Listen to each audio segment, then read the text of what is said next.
आमच्या उल्हास माझा न्यूज चॅनलला सबस्क्राईब करा, बेल आयकॉन दाबा आणि पहा उल्हास माझाच्या बातम्या सर्वात आधी आपल्या मोबाईल स्क्रीनवर. कल्याण लोकसभा मतदारसंघातून राईट टू रिकॉल पार्टीच्या वतीने अमित उपाध्याय यांनी दाखल केला उमेदवारी अर्ज. काम न करणाऱ्या लोकप्रतिनिधींना मुदत संपण्याआधी बडतर्फ करण्याचा मतदारांना अधिकार देणारा वोट वापसी पासबुक कायद्याच्या अंमलबजावणीद्वारे मतदारांना त्यांचे अधिकार आणि त्यांचा आर्थिक फायदा मिळवून देण्यासाठी आपणही निवडणूक लढवत असल्याचा उपाध्याय यांचा दावा. मी Amit Upadhyay right to recall पार्टीचा कल्याण लोकसभाचा मतदारसंघापासून उमेदवार आहे. आणि आपला मुख्य मुद्दा असा आहे की आपण ज्यांना निवडतो जर त्यांचं काम पसंत पडत नाही तर 5 वर्षाच्या मध्ये आपल्याला त्यांना बदलता आलं पाहिजे. त्यासाठी अशी वोट वापसी पासबुकचा कायदा आम्ही आणण्याचा प्रयत्न करतो आहे, ज्याच्यामध्ये इलेक्शनच्या 7 दिवसानंतरपासून जन्मत चालू होणार का तुम्हाला हा नगरसेवक, आमदार, खासदार हा हवा आहे का नाही.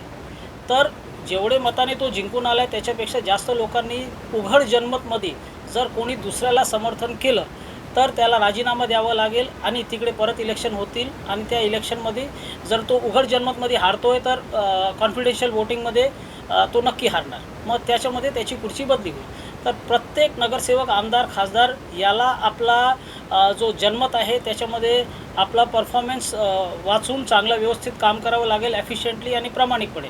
मग हे तेव्हाच होईल जेव्हा आपल्याकडे त्यांच्या बदलण्याची पावर येईल. त्यांच्या मनात भीती असेल का आपल्याला काम करावं लागेल, नाहीतर नागरिक आमची खुर्ची बदलतील. त्याशिवाय हे राज्यमंत्री आणि मुख्यमंत्रीवर पण येणार आणि केंद्रीय मंत्री, पंतप्रधानवर येणार. मग हे कसं होणार का एक जनमत चालू असेल, त्या जनमतमध्ये जर एक मुख्यमंत्री आहे त्याला जेवढे MLA सपोर्ट करायचे आहेत त्याच्यापेक्षा जास्त लोकांनी जर कोणी दुसऱ्या माणसाला ॲज अन मुख्यमंत्री उमेदवार सपोर्ट केला तर सगळे MLAला मेसेज जाणार का आम्हाला आम्ही जेवढे वोट कमवले आहेत इलेक्शनच्या वेळी त्याच्यापेक्षा जास्त लोक दुसऱ्याला मुख्यमंत्री करायला बोलतात उघड जनमतमध्ये, तर आम्हाला विधानसभेमध्ये या मुख्यमंत्रीला पाडून दुसऱ्याला बसवावं लागेल. या भीतीपोटी एकतर तो मुख्यमंत्री राजीनामा देईल का मला हाकलून काढतील, आणि नाहीतर मग ते जेवढे MLA आहेत ते त्याला हाकलून काढतील. मग असंच पंतप्रधानांवर पण जन्मत चालू असेल आणि त्यांची खुर्ची पण आपण बदली करू शकतो. त्याशिवाय याच्यामध्ये अधिकारी पण येतील.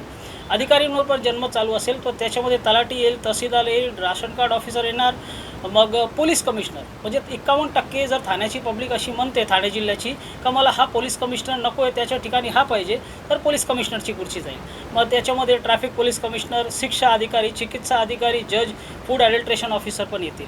आणि केंद्रीय अधिकारीमध्ये CBI डायरेक्टर, रिझर्व्ह बँकचा गव्हर्नर, सेन्सर बोर्डचा चेअरमॅन, SBIचा चेअरमॅन, मग त्यानंतर सगळे जज त्याच्यामध्ये येतील, हायकोर्ट आणि सुप्रीम कोर्टचे.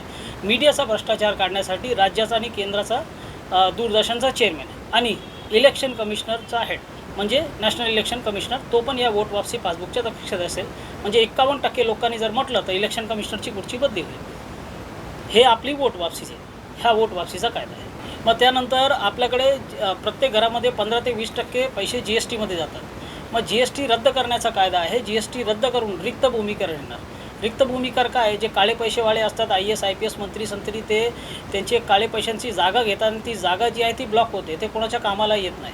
मग एक ऑफिसर जो वोट वापसी पासबुकच्या कक्षेत आहे त्यांच्यावर एवढा टॅक्स लावणार का त्यांना ती जागा भाड्यावर द्यावी लागेल, विकावी लागेल, नाही तर काहीतरी कामधंदा करावा लागेल. यानी जागाची, प्रायव्हेट जागाची जी काळाबाजारी आहे ते संपेल आणि मार्केटमध्ये जागाचा सप्लाय वाढेल आणि जागाची किमती जी ती कमी होतील. मग यांनी कामधंदा वाढवण्यामध्ये लोकांना मदत होईल. त्याशिवाय GSTचे पैसे वाचतील. भारताची सर्वात मोठी लूट आहे ती खनिजची लूट आहे. या बिझनेसमध्ये टाटा, अडाणी, अंबानी आणि असे लोक, बिर्ला, हे लोकच इन्व्हॉल्व आहेत. आणि हे यातून एवढा पैसा कमवतात का ते करप्शनला फंडिंग करू शकतात. IAS IPS मंत्री सरती, पार्ट्या, मीडिया हे सगळ्यांना विकत घेऊ शकतात. मग हे खनिज आहे कोणाचा, हे देशाच्या प्रत्येक नागरिकाची संपत्ती आहे. जसं पाऊस पडतो वळून आणि त्याचा मालक प्रत्येक माणूस असतो, तसंच जमिनीतून बाहेर निघालेला खनिज याचा मालक देशाचा प्रत्येक नागरिक आहे. तर आपला खनिज नफा वाटाचा जो कायदा आहे, खनिज मुनाफा बटवारा ज्याला हिंदीमध्ये म्हणणार, त्याच्यामध्ये काय असणार का प्रत्येक नागरिकाला खनिजचे डायरेक्ट पैसे त्याच्या अकाउंटमध्ये येतील. आणि जो लिलाव करणारा अधिकारी असेल त्यांनी भ्रष्टाचार नाही करावा म्हणून त्याला वोट वापसी पासबुकच्या कक्षेत ठेवला आहे. तर तो लिलावची जी केल्यानंतर जेवढी रक्कम येईल ते मार्केटच्या अनुसार ते 2 ते 3 हजार रुपये प्रत्येक नागरिकाला प्रत्येक महिन्याला भेटणार.